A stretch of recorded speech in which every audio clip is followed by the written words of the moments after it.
Welcome to the Real Estate Investing Morning Show with your hosts, Wayne and Gabby. Good morning, everybody. Good morning, real estate investors. How's everybody doing today? Welcome to the Real Estate Investing Morning Show. Oh boy, Friday. Friday. Wow. We made it. We made it. We're 1 week in now. We're 1 week into doing the live show on video. And we're curious what you guys think. We're curious. Are you enjoying it? Or is it everything that you would hope for? It's everything that I think that I had hoped for.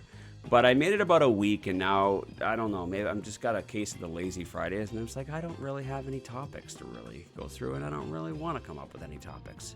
And I feel like I may have spent all of my energy this week. There was a lot of enthusiasm this week, and so therefore, I was just hoping for a bit of a chill Friday. I was hoping maybe we can just relax, maybe like a casual Friday. Okay. You know, can we go casual on Friday? I do have a question Does that came mean in. I can show a sneak peek of my sweatpants? Casual Fridays, Casual guys. What are you Fridays. wearing? Send me a picture of your pants. No, please don't. We don't need pictures of your guys' pants. Only below the waist pictures. I'm gonna get some crazy you photos in my DMs You today, You are. aren't I, Gabby? Yeah. Aren't I? Can I have a sip of coffee before I go any further? Me too, okay? You hit it perfect this morning. On to today's show, what we're going to be diving into is there is a question that came in by email, and that was a question from one of our favorite listeners. So I'm not going to say his name, but you know who you are. I'm going to have to look up who sent it. You don't know? No. Definitely one of our faves. Definitely one of our favorites, right? Yeah, that's what I said. And so he, who shall not be named, but he might name himself in the chat, was having a conversation with another real estate investor recently, and they were talking about joining the Condo board. They were having a discussion about, should you join the Condo board? Is there any benefit to it?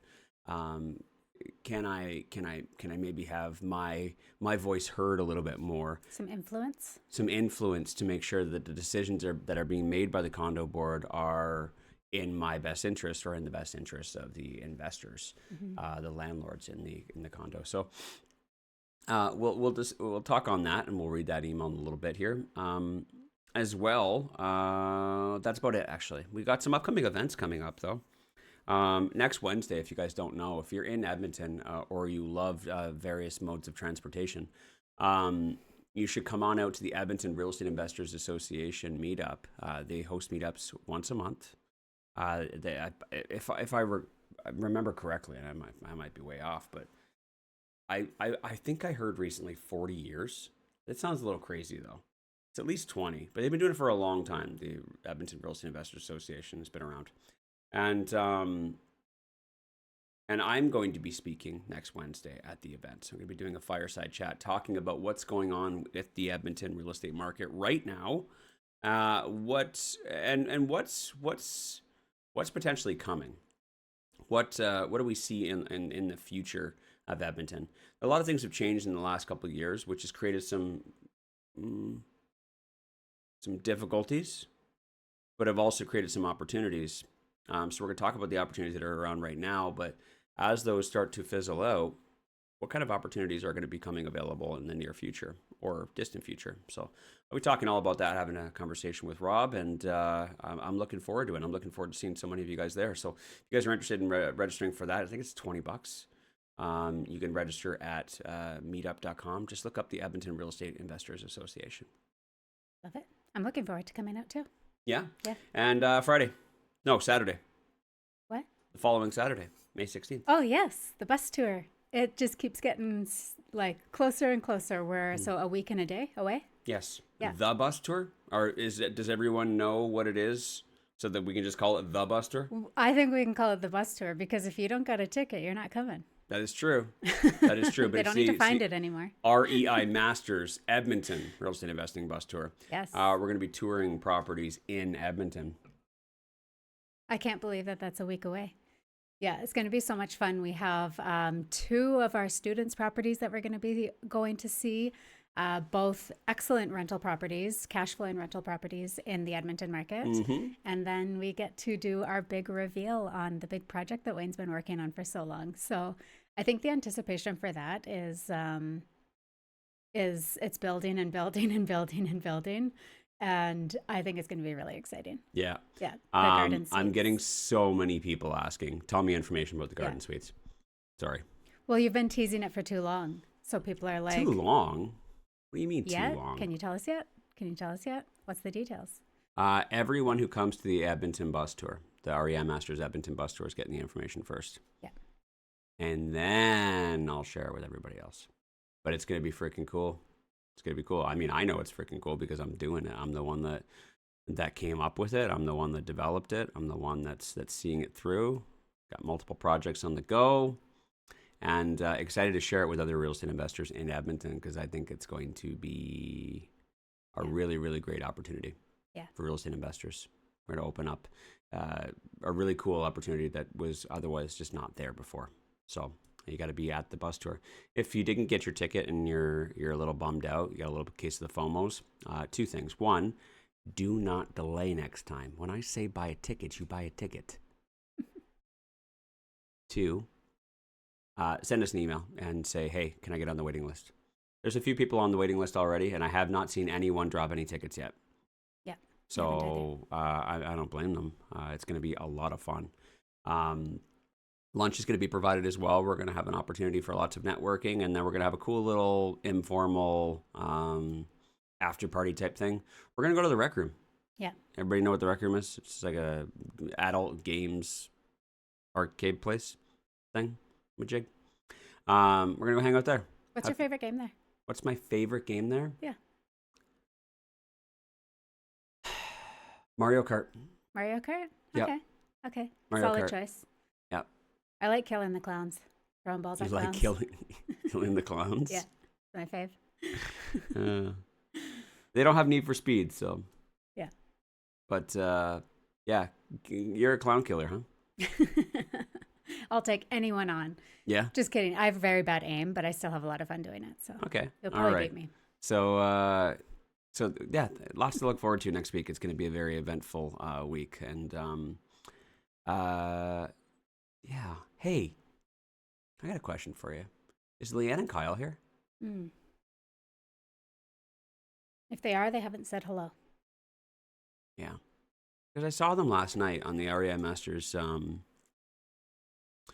mentorship program, our weekly coaching session, but they didn't say very much. They were giggling it up. I guess my jokes must have been very good. They were giggling it up hard, but I didn't. They didn't say anything about that property that they picked up yesterday. Oh, was that yesterday? It was yesterday. I was just making sure All that everything went good. They didn't post about it. They didn't say anything. But I mean, they were good spirits last night, so I can only assume that everything's okay.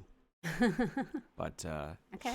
yeah, they picked up a property this week. I'm really proud of them for that. We'll have to check in with them today. Manny is in the chat. He says the jokes were hitting. Yes. Oh, were you funny last night? I guess I was a wasn't funny there on guy the last call. night. Okay. I stayed up late telling jokes.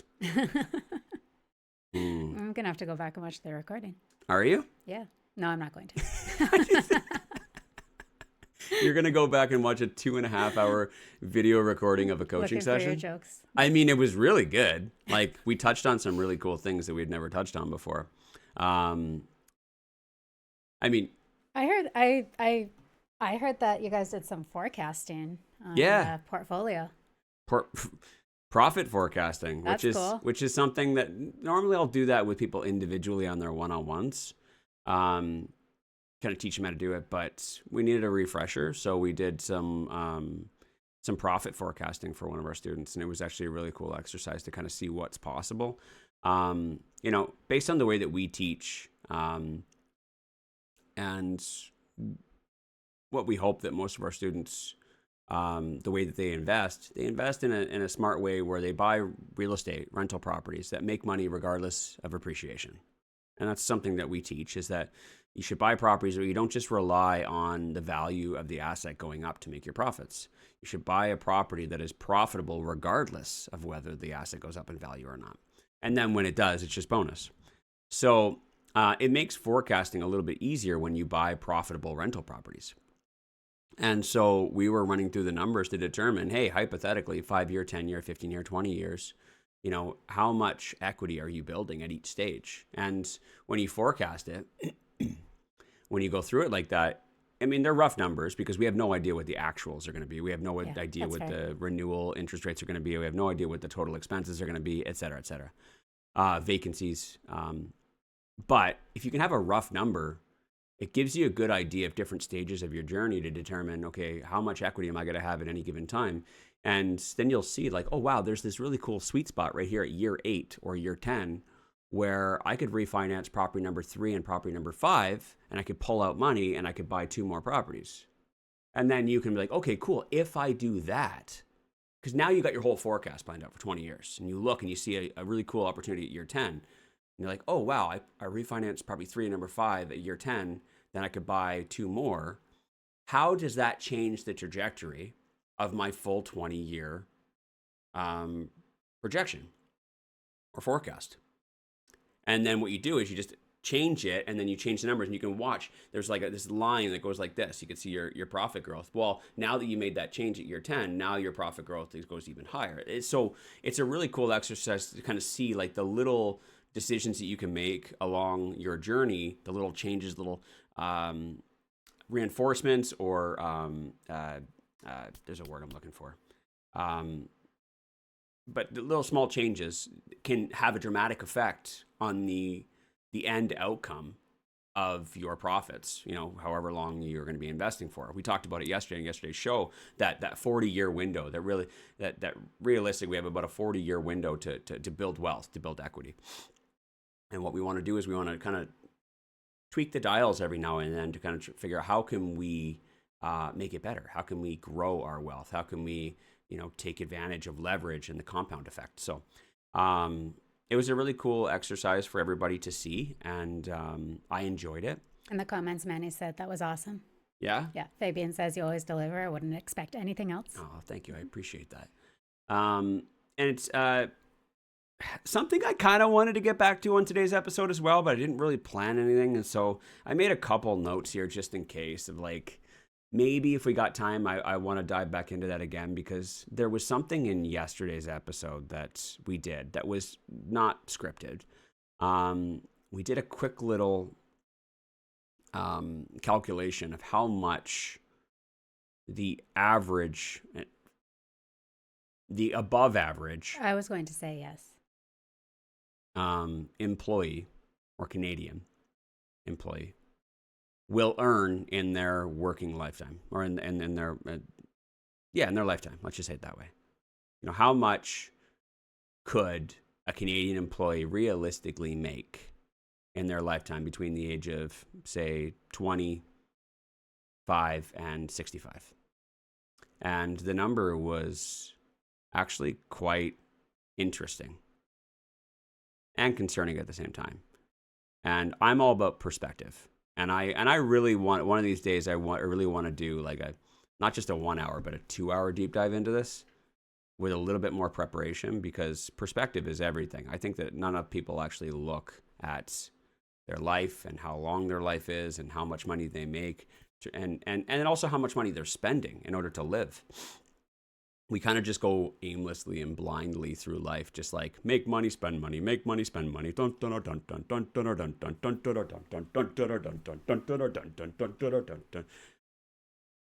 Wow, that's quite the show for the video watchers.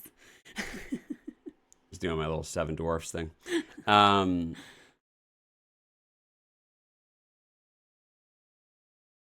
And it's very concerning, the fact that we just kind of go through life like that. We get a job, we show up one day, we have no idea what's going on. Clean boots or clean suits, and then we just kind of keep doing it every single day, and then we just keep going and going and going and going and going, and never really put any much more thought into it. And then we get a raise, and we're like, oh, therefore I can spend more money, and you don't really think about how much more money. You're just like, oh, as long as it still all works and everything, all this house of cards just manages to stay up. You know what I mean? Without falling.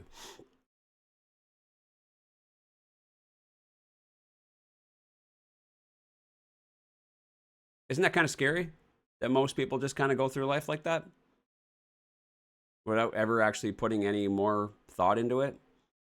Most people will just pay bills and not think about it any more than that. I think Money there's comes in, money also- goes out, money comes in, money goes out. And then the only time anyone ever actually stops to think about it or put any thought into it is when things are bad. And they're like, oh, shit. Yeah. You know what I mean? Well, I was about to say, I think that there's a very, very, very large population of people who are just literally in survival mode as far as money's concerned. It's like there's never enough money to pay all the things, so it's just constant juggling act. And then there's also some people that just that come to that conclusion is like, I'm never going to be able to figure this out, so fuck it. Yeah. This is life. Credit line increase? Sure. Yep, fuck it. Fuck it, we'll consolidate it later. I don't have time for this shit. I literally got up at 5. I have to go to work. I got a fucking shitty boss to deal with. I'm in a ditch every day, fucking welding pipe. Like I'm in a puddle and I'm wet and I'm cold and I don't have time for the shit. And I got someone telling me to pick up something on the way home and I got to take the kids to hockey, and my mom is just right up my fucking ass about this and this and this. I'm trying to be as relatable as possible because this is most people's lives, right? I don't have time to fucking figure out my finances. We'll figure it out. That's what most people do because they know that they can't figure it out. So they just kind of push it off and delay it and ignore it for as long as possible until that they're at the edge of the waterfall and they're like, oh shit, I better start paddling, right? We think everything's okay, but it's really not. It's very scary, and the reason why I bring it up is because if I don't bring it up, most people probably never will. Most people will never even think about that, and but I hope, I'm going to keep saying every single day, is I hope that you guys have that moment today, tomorrow, sooner than later, where you realize that you're not okay and you have to do something about this. You have to take control of your life. You have to take control of your finances. You cannot just run on autopilot for your whole life and just hope that you're going to get to your destination and you're going to be okay. You're not. I think that everybody here probably has already had some sort of realization. Yeah. And that's why they're here, and that's how they made their way here, is like, that realization that I do need to do something more to create a better life, or to create a life at all, really, these days. And so I think the sad part is that the people who aren't here and who haven't realized it don't have anybody giving them this talk. You know what I mean? Yeah. And that a lot of people don't know how bad it will continue to be if they don't do something now. Mm-hmm. And how that'll impact, like we talked about yesterday, the generations to come. Yeah. Yep. Yep. Sorry, real What a depressing. depressing Friday. Very depressing Friday. I don't have a solution. That's the thing. It's depressing is because, me just saying, so take control of your life. You, the 1/100% of, does that make sense? 1%. The tenth of a 1% of the, there's a better way of saying that. A tenth of 1% of the population. You know what I mean? Most people just won't. Well, I think the motivation, the happier side of this can come from now you can go back to when, was that just yesterday or the day before?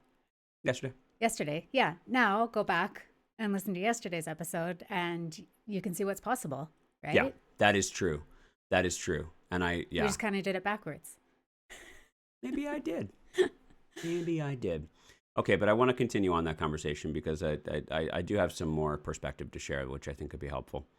But before we do that, I want to take a quick little commercial break, and we're going to answer that listener question that came in about condo boards and whether you should be joining your condo board. See if there's any benefits to it. Our opinion coming right up after this break. You are a professional real estate investor. You are not a professional boxer. And you are definitely not a professional bookkeeper. Enter Fingo. Fingo is a professional bookkeeping service by and for professional real estate investors. Your life just got a whole lot easier, and your profits are ready to soar. Leave the bookkeeping to Fingo so you can focus on what's most important, finding the next deal and raising money for it. Schedule your free consultation at fingo.com.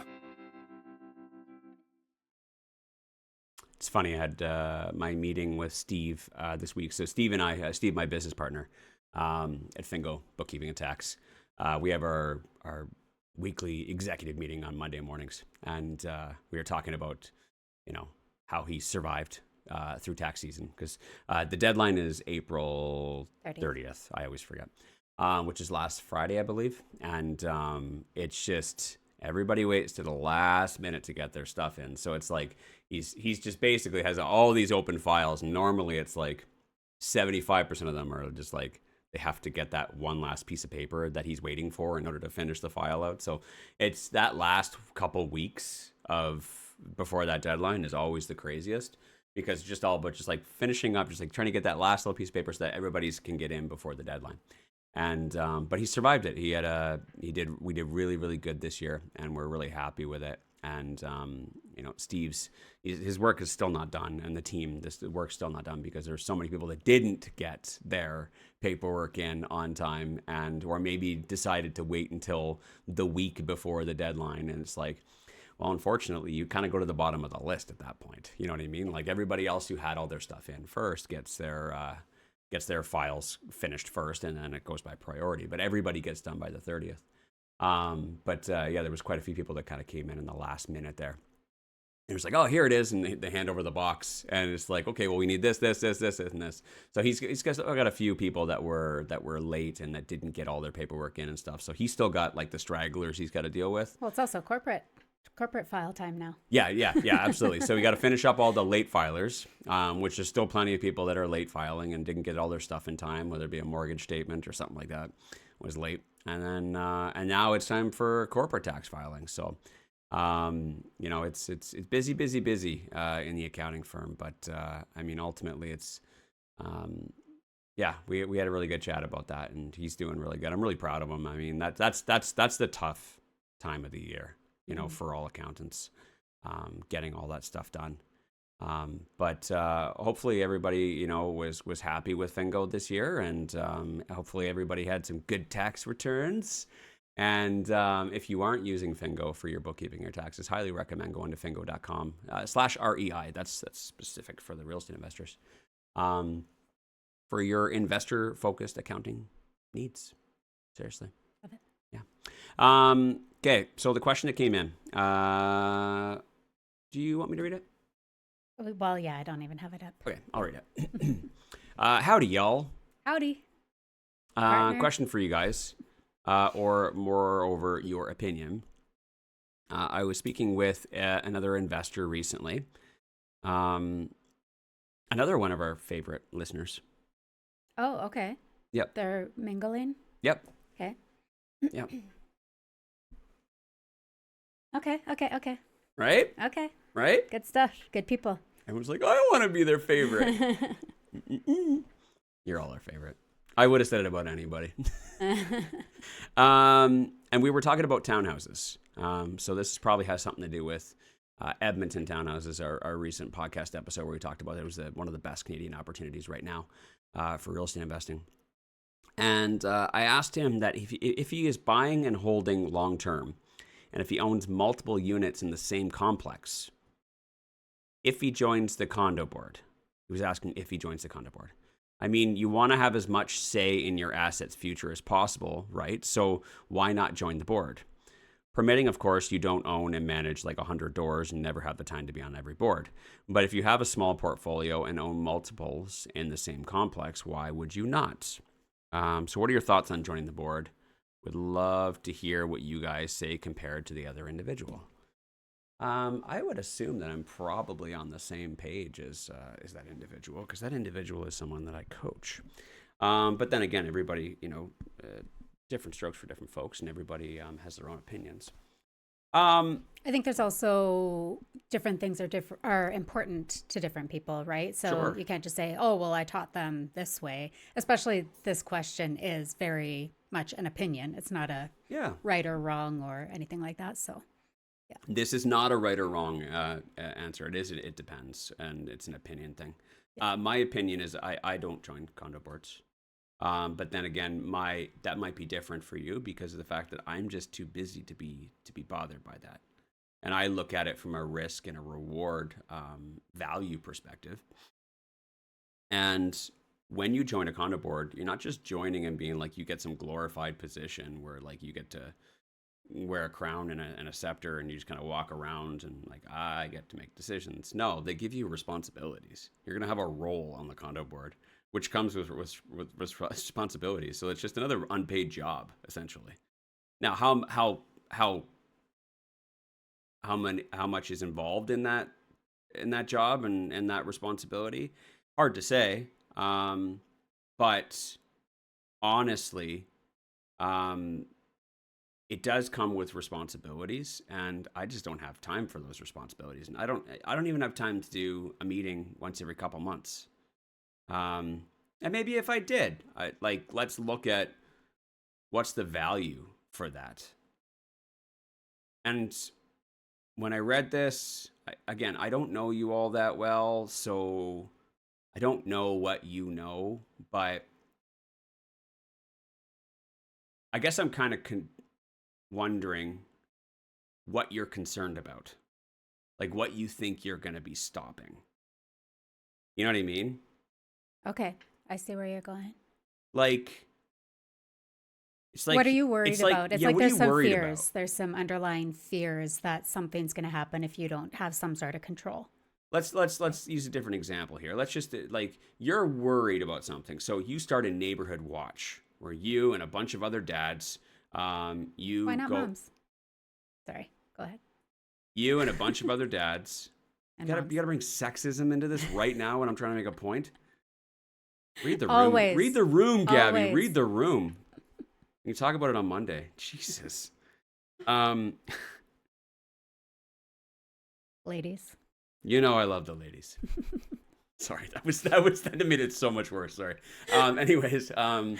Anyways, so you and a bunch of dads are like, we're going to take control of this neighborhood because I'm worried. So you and a bunch of dads go, whether you're carrying or you're not carrying, or whether you're just carrying beers, and every Saturday night or Friday night, you guys go and roam the streets of your neighborhood because you're worried that something is going to happen. So what are you worried about? In that case, you'd be worried about that there's people breaking into cars or there's people doing vandalism or something like that. There would have to be something that you were worried about in order to stop, right? Why would you go and start the neighborhood watch? Unless, of course, there was something that you were worried about. Now, if you lived in the safest neighborhood ever and there was never ever any break-ins or any vandalism or anything like that, then why would you go out and spend your evenings? Why wouldn't you just be sleeping? Right? There's no reason to. So my question for you is, why are you joining a condo board? What are you concerned about? What are you worried about that's going to happen?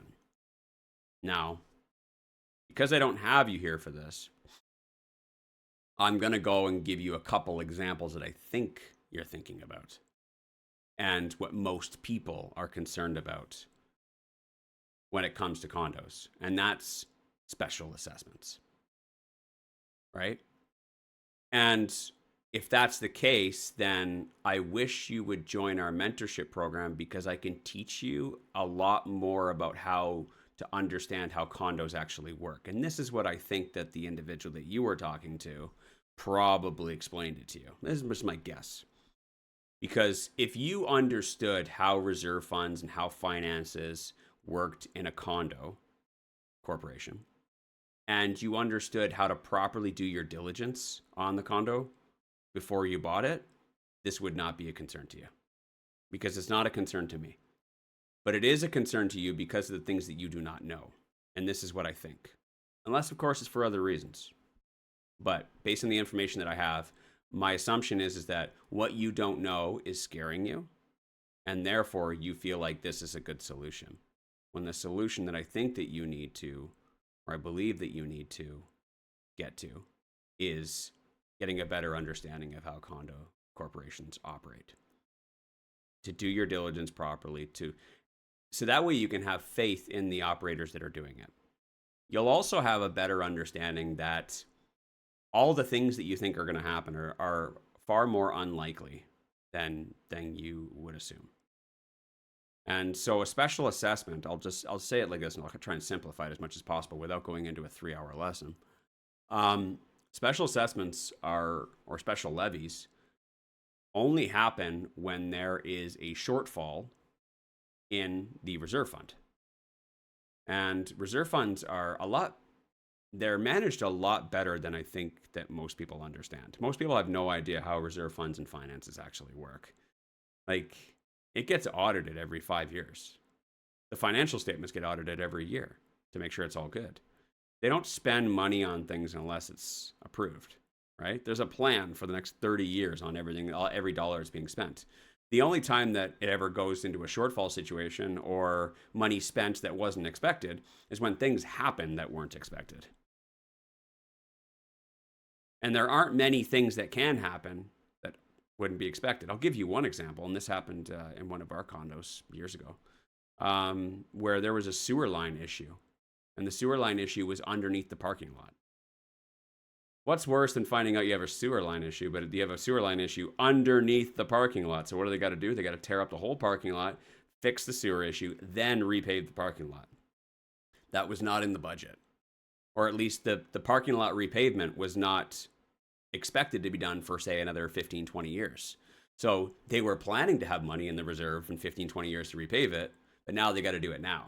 And they got to repair the sewer line issue, right? So that's money that they didn't have currently in the reserve, and it wasn't planned over the next 20 years either. So it's not like they could spend the money now and then kind of make it up over the next 15, 20 years, right?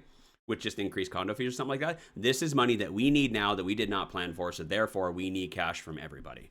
And therefore, they reached out to all the owners and they determined, hey, do you want to do a loan? Do you want us to get a loan and you pay loan payments? Or does everybody want to pay $7,000 each? And that's what they had a vote on. But you as a board member would have had no say in any of that. I was going to say, there's nothing you could have done. There's nothing you could have done. It's like, it needs to be paid. You know what I mean?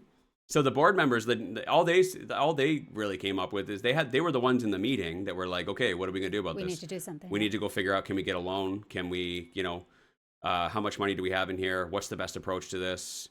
But I mean, it was either A or B. Or they couldn't, option C would have been to increase condo fees, but they needed the money now, not over the next 5 years after they collect an extra $100 of condo fees from everybody for the next 5 years. They need it now. So that option C isn't even a valid option right now. See what I mean? So special assessments, they typically happen when something unexpected comes up.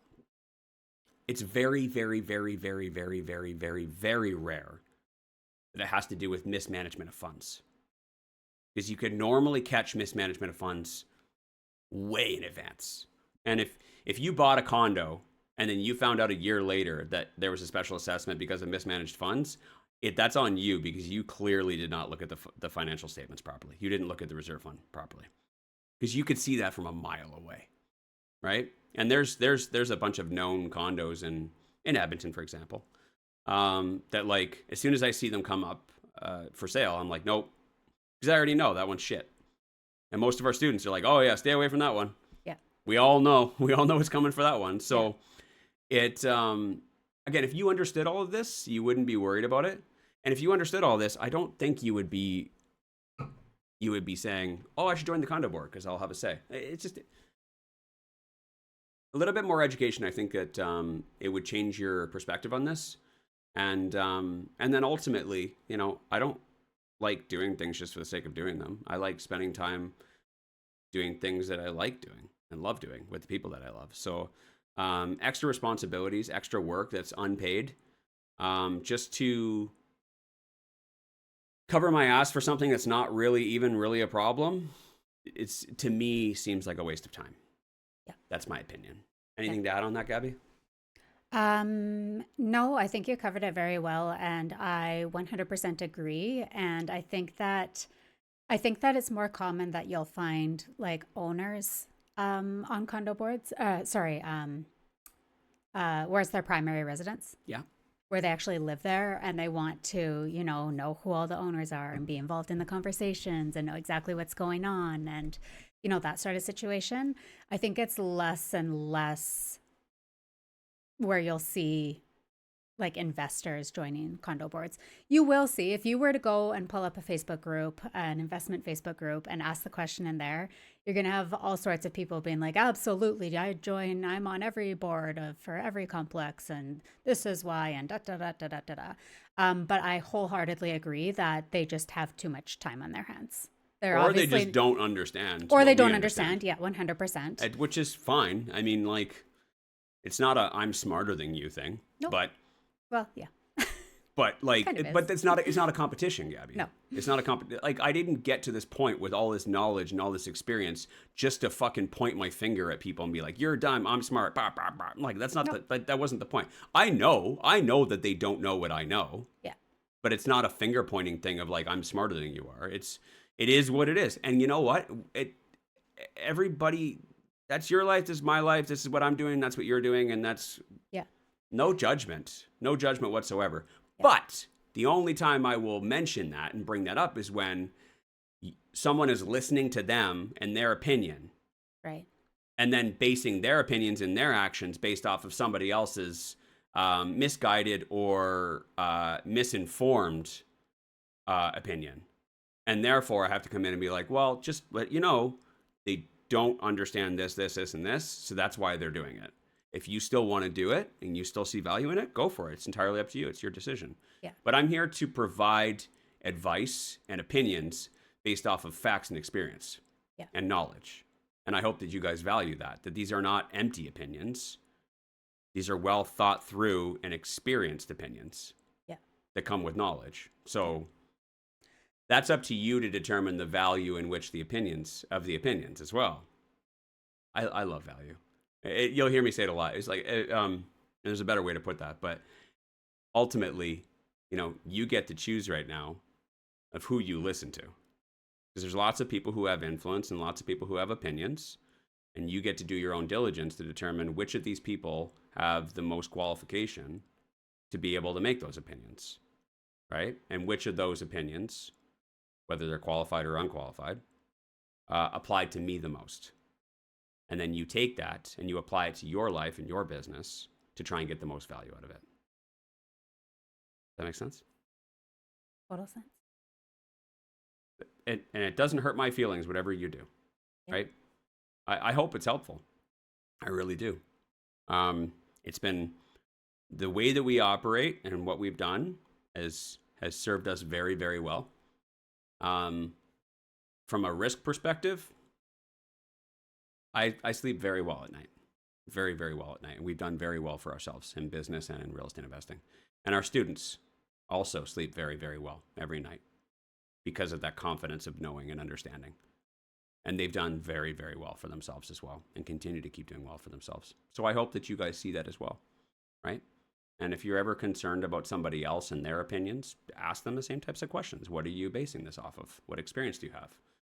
What about this? Ask questions, right? And so that you can determine who you want to listen to. Okay. Was that the answer you think he was expecting? I don't know. I think it was a great answer. I mean, he did say that, what's your opinion? So you gave him your opinion, which is great. Yeah. I'd love to hear how it compares to our student that gave his opinion. 100%. I think it's pretty close. The only other thing I'll add about... Because I know how much he values his time as well. Yeah, for sure. The only other thing I'll add is that once you have the experience of looking at multiple complexes meeting minutes, what you'll find is that so much of the content within that is like, oh, Sally in number 13 left her shovel outside the front door again. We've given her 3 warnings now. what are we going to do about this? Okay, everybody voted that this is her final warning. If she doesn't put her shovel away, you know what I mean? And That's like, what the meeting minutes look like if you read them. Yeah. literally, it's not about like it's not about like this whole big, this is how we're, managing everything so that we have the best run complex in the city. It's about like the day to day, like so and so is 2 months behind on their condo fees. Yeah. At what point are we going to take legal action? Like those types of things where it's like, this is just the process of things that happen when you have multiple owners and a condo corp that needs to manage it, like the day-to-day things of like human trials and tribulations. It's like, it's silly stuff that you're going to get caught up in if you decide to It's take a going to cause role. you a lot more stress than you think. And now you're taking on just all these other people's problems. It's like, they don't become your problems, but you're the one being like, hey, we need to make a vote on this. Like, what are we going to do about the dog that keeps barking in unit 28? Yeah. Right? Yeah. Are we going to evict the dog? Yeah, Right. and so I see Carmen mentioned the bylaws there. And so bylaws, I'll just touch on that very fast before we move on. But same thing, any change to bylaws needs to be voted as well by all owners. So it's like, it's not like you and the 12 other or 5 other people on the board are making that vote. You guys will vote to review the bylaws, to have them reviewed and to propose a new draft. But ultimately, at the end of the day, the owners, whatever it may, and I don't know how it's structured, but it depends on how it's structured, but like perhaps like 75% or 70% of the owners need to all vote in favor of changing the bylaws.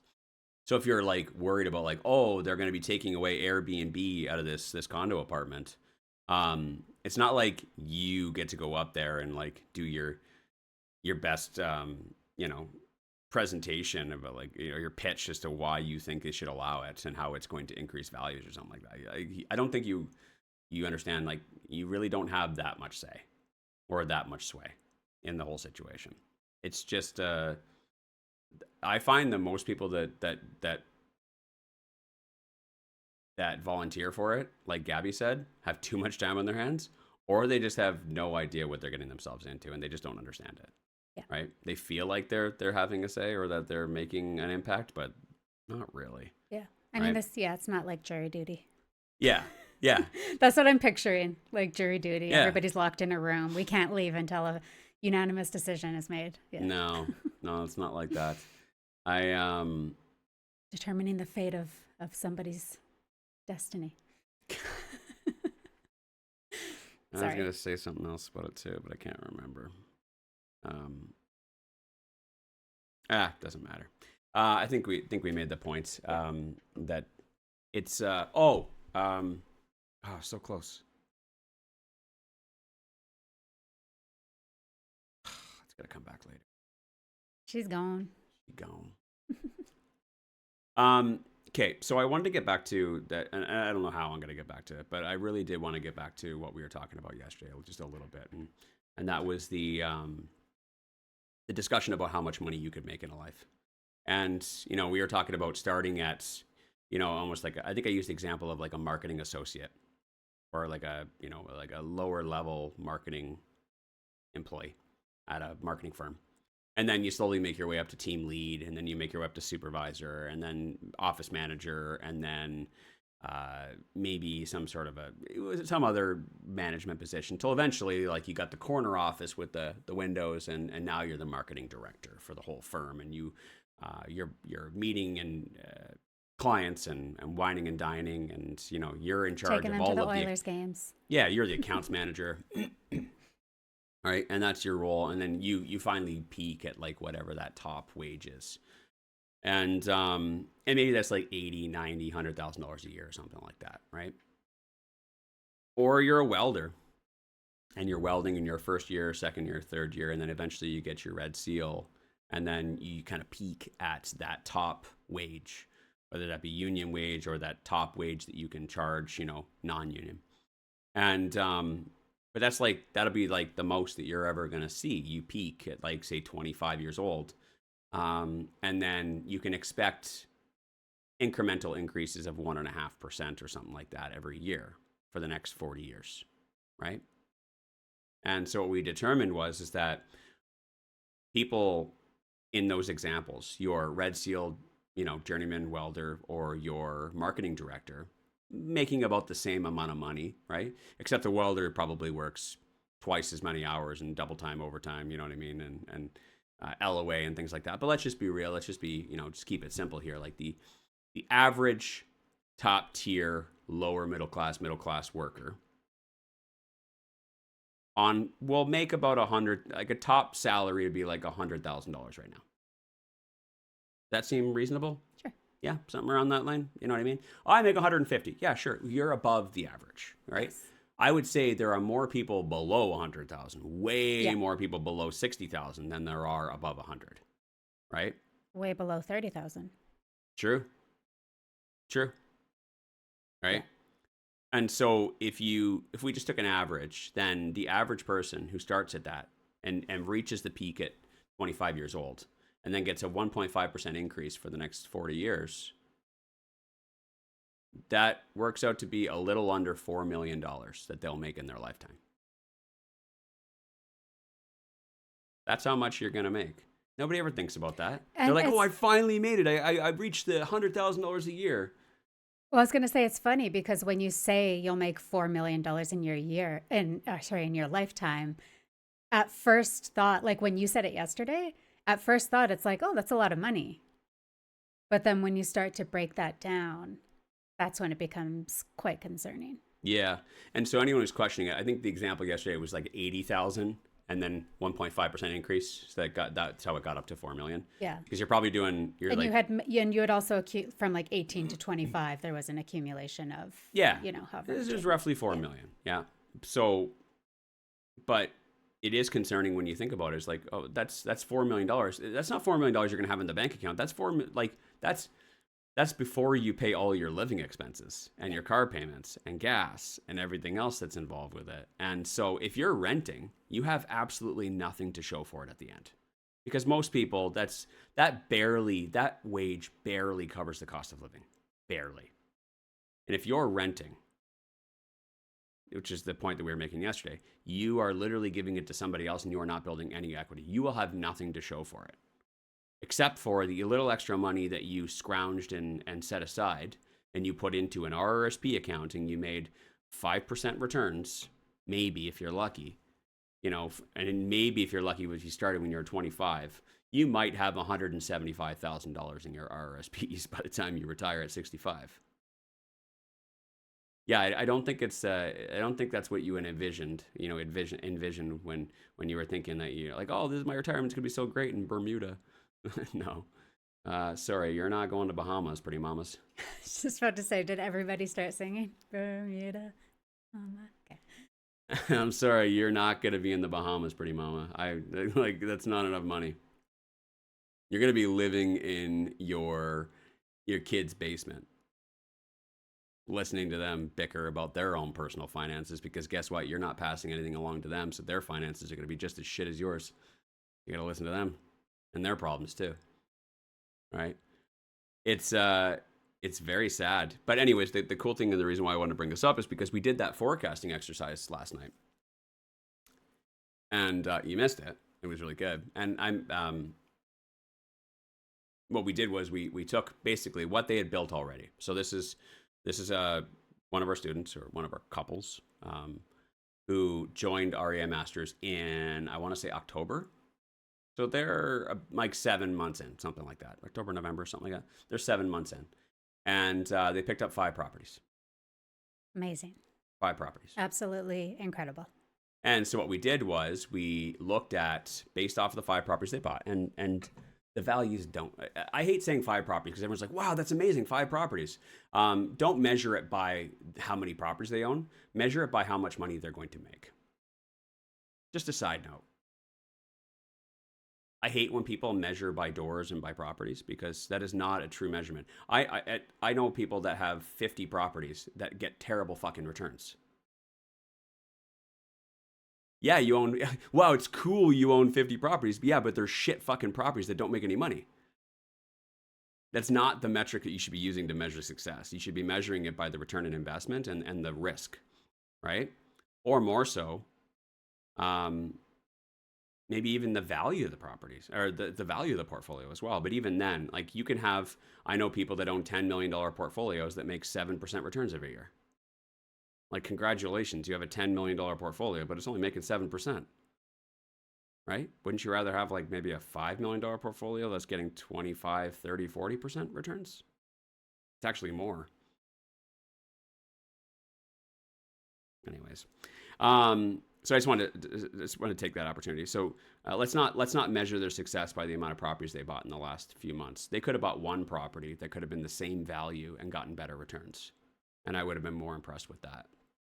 But they picked up 5 properties in the first 6 months of joining our AI Masters.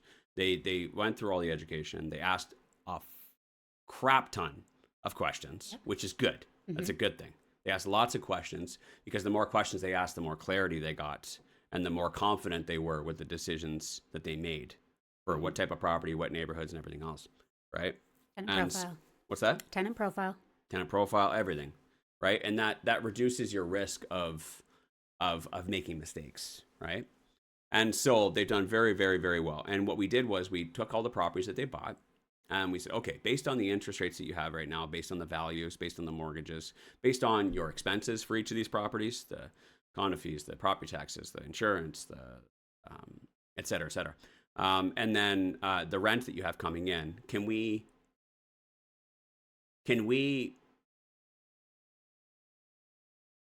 guesstimate how much money this property, how much equity this property is going to build in the next 20 years? And it's really easy to do because what we'll do is we'll look at the interest rate. That's going to be the one thing that's going to fluctuate that might affect the overall numbers, especially the mortgage paydown, because we have a 4.5% interest rate right now, but in 5 years from now, we might renew and it might be 5.25 or it might be 3%. We don't really know. So we'll take almost like an average interest rate over the 20 years, right? And just kind of guess, okay, if we put an average interest rate starting today and we pay it all down, how much equity will we build in mortgage paydown? We wrote that number down. Then what we did was we looked at, okay, based on the cash flow, and we'll deduct money for expenses and vacancies and just kind of give us a rough cash flow monthly. And we'll total that all up. We'll get the total monthly cash flow. Let's say it's $200 a month times 240 months, 20 years. Okay, that's how much cash flow for 20 years. Then we took a reasonable, very conservative appreciation as well. I wouldn't normally do it for a 5-year forecast because that's just, it's not realistic. But let's do a 20-year forecast. Let's see, a reasonable appreciation rate. And we did that as well. And then we figured out how much is this property reasonably, how much should we expect, to make from this property over the next 20 years. And it was a big light bulb moment. It was a big light bulb moment. And after we did that, and then we did the other properties as well, we multiplied that by 5. We looked at it and we determined that in 20 years, they will have accumulated $2 million worth of extra equity and net worth. $2 million worth of profit, conservatively. From those 5 assets that they bought. From what they just did in the last 6 months. That's not buying anything more. That's stopping right there. Done. $2 million. That's it. Done. Really super simple.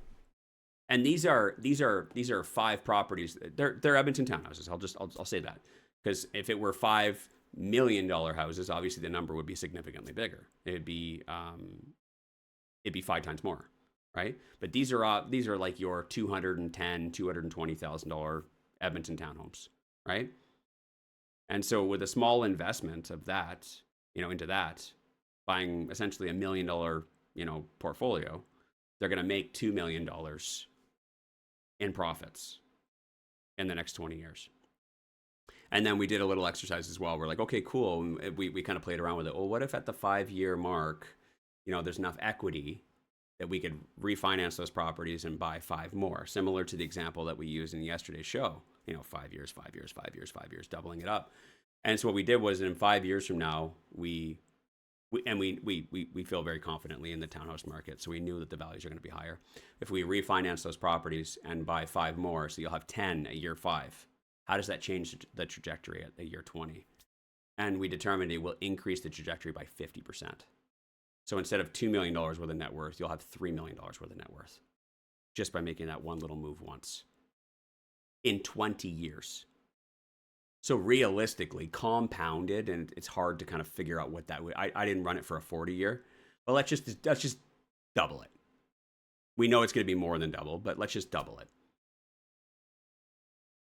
At the 40-year mark, this couple in the REI Master's Mentorship Program, if they just do that and do nothing else, they stop buying properties, and then in 5 years from now, they refinance and they buy 5 more with the equity that they already have. They don't have to add any additional savings in. No joint venture partners.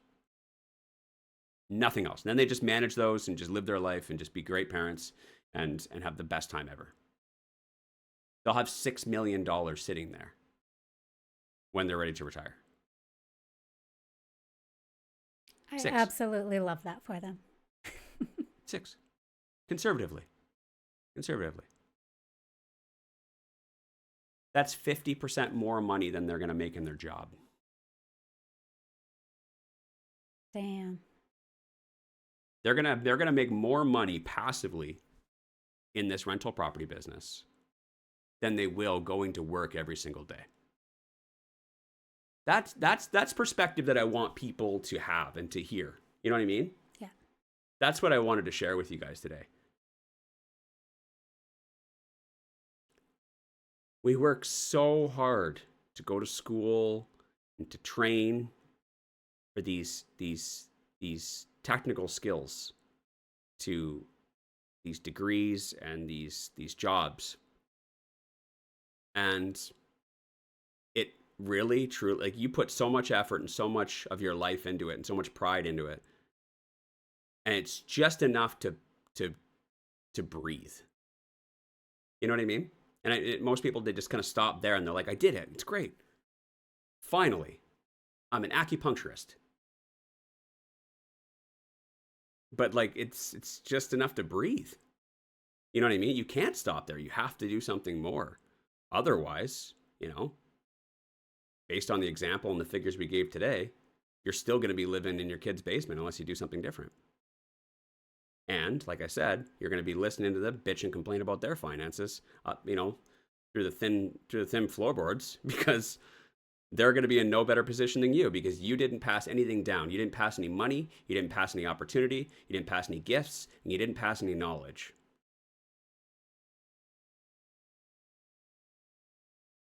It's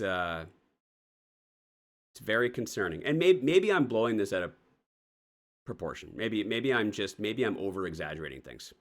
Maybe it Being won't. dramatic. Maybe I'm being over dramatic. Maybe. I don't think I am, though. I don't either. And I think that maybe in generations and decades prior to this, maybe it wasn't as noticeable, because it's not like your parents were in the middle class and now you're in the lower middle class, or like, it wasn't like your parents were in the middle class and now you're like, hooking for cheeseburgers. You know what I mean? Or like on the streets. Like, you're not in a bad situation, but you're not in a great situation. You know what I mean? So it's not very noticeable, and most people can't notice it like that either, because it's in such a long period of time that it's not like it's noticeable day to day. You know what I mean? Most of their parents did own a home in previous generations, and therefore, you're probably going to get a small inheritance of at least a couple $100,000. If your parents bought a home when they were 20, which most of our parents did because it was easier to do back then you can expect to get at least $100,000 when they pass, depending on how many brothers and sisters you have, right? It's the future generations I'm a little concerned about, because if people aren't buying houses in their 20s and 30s because they can't afford it, because whether it be that the houses are too expensive or that we cannot save anymore because there's not enough of a cushion, after we pay our living expenses to save, then we're going to become a renter's economy, and everyone is going to work every day and paying rent and not building anything. And there's little to no money being left aside to put into any investments anyways. So every generation will get worse. It might not be noticeable in this next generation, but the next generation after that will notice it. And by then, it'll be too late. So I'm bringing it to your attention and shining a light on it right now, because if we don't, then by the time it becomes noticeable, that's when everybody starts like, fuck the government. Like, well, you have an opportunity now. I'm telling you right now. It's whether you listen to me or whether you ignore me, right? Or everybody continues to just keep putting their heads down and staying ignorant about it. Like, there's a serious problem here. You have to do something about it. And the cool thing is that we live in a side of the world. I wasn't going to say a country. I'll just say we live in a side of the world where we do have options. Where in many countries, you do not have options. Many countries, you do not have the capability to be able to do anything about it. You have the ability to be able to do something about it. Will you? Is the question. I'll leave it there. That'd be a good way to kind of end things off for the week. Where are we going to go on Monday's show? I don't know. Is there anything specific you guys would like us to talk about on Monday or next week? Let me know. Send us an email. You can email us at info@reimorningshow.com and let us know if there's anything that we can answer for you. If you have any coaching questions we can answer for you. Or perhaps there's a topic you'd like us to talk more about that can give you some more clarity on the subject. We're here for you guys. This show's for you. You just let us know. Sound good? Have a great weekend, you guys, and happy Mother's Day to all the mamas out there listening. Take care. See you on Monday. Bye, guys. Thanks for listening. Want to be coached personally by Wayne and Gabby? Then you should join the Real Estate Investing Masters Mentorship Program. Details are in the show notes to get started.